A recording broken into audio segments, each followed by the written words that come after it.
Bonjour à tous et bienvenue dans cet épisode de Place du droit. Nous décryptons aujourd'hui les subtilités du revenu fiscal de référence. Avant de commencer, n'oubliez pas de vous abonner afin de ne pas louper nos prochaines vidéos. Le revenu fiscal de référence est un critère clé dans l'appréciation de la situation fiscale d'un individu en France. Il représente une synthèse des revenus d'un foyer fiscal, utilisé pour évaluer l'éligibilité à certaines réductions fiscales et aides sociales. Bien qu'étroitement liés, le revenu fiscal de référence et le revenu imposable sont deux concepts distincts dans le système fiscal français. Le revenu imposable est la base sur laquelle l'impôt sur le revenu est calculé. Il est dérivé du revenu brut en déduisant divers frais et abattements légaux. En revanche, le RFR est une mesure plus globale qui inclut en plus du revenu imposable d'autres types de revenus et d'abattements, certains n'étant pas soumis à l'impôt sur le revenu standard. Cette distinction est fondamentale car le revenu fiscal de référence est utilisé pour déterminer l'éligibilité à diverses aides et avantages fiscaux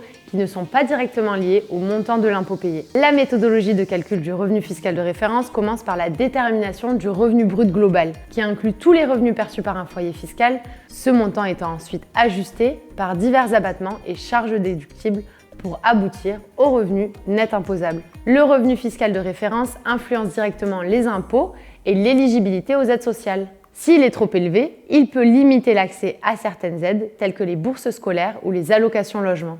Tandis que s'il est plus bas, il peut ouvrir la porte à diverses exonérations fiscales et aides sociales. Optimiser son revenu fiscal de référence est une stratégie clé pour réduire légalement votre charge fiscale et augmenter votre éligibilité aux aides sociales. Cela peut impliquer des choix judicieux concernant l'épargne retraite, les investissements et les crédits d'impôt. Pour en apprendre davantage sur le revenu fiscal de référence, nous vous conseillons de lire l'intégralité de notre article.